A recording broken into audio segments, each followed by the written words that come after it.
warahmatullahi wabarakatuh. My name is Afzal Ahmed Pandey, and today our topic is functions of educational psychology. First of all, we must know what is educational psychology. Educational psychology is the combination of two words. One is education and second is psychology. What is education? Modification of behavior. What is psychology? Study of behavior. So educational psychology means application of psychological principles, techniques and resources in the field of education for the solution of educational problems like teaching, learning और classroom management. यानी जब हम education field में psychology का इस्तेमाल करके education के सभी प्रॉब्लम्स का सॉल्यूशन दें, ऐसी टॉपिक को या ऐसे कंसेप्ट को एजुकेशनल साइकोलॉजी कहते हैं. तो हमारा टॉपिक आज है that is functions of educational psychology. पहला point, understanding the innate nature of child. Educational psychology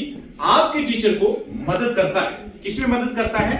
बच्चे का इनर नेचर समझने में, बच्चे का इंटरेस्ट समझने में, बच्चे की कैपेसिटी समझने में, बच्चे की कैपेबिलिटी समझने में, बच्चे का एटीट्यूड और एप्टीट्यूड समझने में. और ये तभी पॉसिबल है जब आपके टीचर को किसकी नॉलेज होगी? साइकोलॉजी. ठीक है.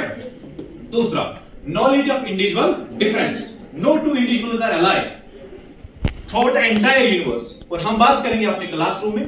हमारे क्लासरूम में जितने भी स्टूडेंट्स होते हैं वो एक जैसे नहीं होते. इंटरेस्ट के एतबार से, एबिलिटी के एतबार से, एटीट्यूड और एप्टीट्यूड के एतबार से वो एक जैसे नहीं होते. तो जो टीचर होता है, एजुकेशनल साइकोलॉजी उसको असिस्ट करता है, मदद करता है, क्योंकि टीचर को मालूम है कि मेरे क्लासरूम में बिलो एवरेज के बच्चे, एवरेज के बच्चे और अबव एवरेज के बच्चे हैं. तो एजुकेशनल साइकोलॉजी के जरिए से टीचर बिलो एवरेज को भी पढ़ाता है, एवरेज को भी पढ़ाता है और अबव एवरेज को भी पढ़ाता है, ताकि हर किसी को अपना हक मिल सके. So then comes the knowledge of behaviour. Knowledge of educational psychology आपके टीचर को मदद करता है बच्चे का बिहेवियर समझने में. कौन सा बिहेवियर? फिजियोलॉजिकल बिहेवियर, जिसको ओवर्ट बिहेवियर कहते हैं, जो दिखाई देता है, और साइकोलॉजिकल बिहेवियर, जिसको कोवर्ट बिहेवियर कहते हैं, जो दिखाई नहीं देता है. Then comes the knowledge of learning. Educational psychology learning किसे कहते हैं? जरा मुझे बताइए.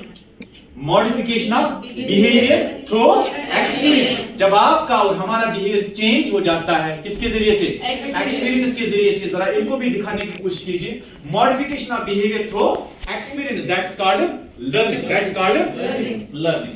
Knowledge of learning. Educational psychology मदद करता है आपके टीचर को in analysing the different aspects of learning, जैसे process of learning, methods of learning, laws of learning और फैक्टर्स ऑफ लर्निंग. जब आपके टीचर को एजुकेशनल साइकोलॉजी का इल्म हो, तब जाके वो जो लर्निंग होगी वो इफेक्टिव होगी, डिफेक्टिव नहीं होगी. उसके बाद नॉलेज ऑफ अनकॉन्शियस माइंड. ये एजुकेशनल साइकोलॉजी आपके टीचर को मदद करता है, आपके टीचर को असिस्ट करता है बच्चे का ये अनकॉन्शियस पार्ट, जो मेजर पार्ट माइंड का होता है, उसको डिस्कवर करने में.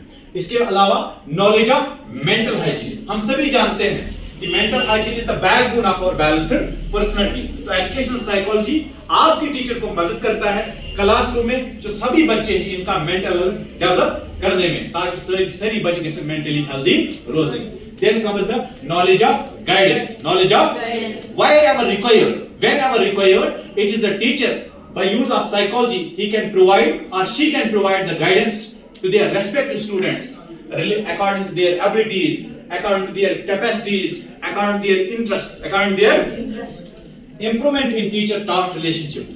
Teacher and student दरमियान यस relationship से improve करना मदद करना कस educational psychology.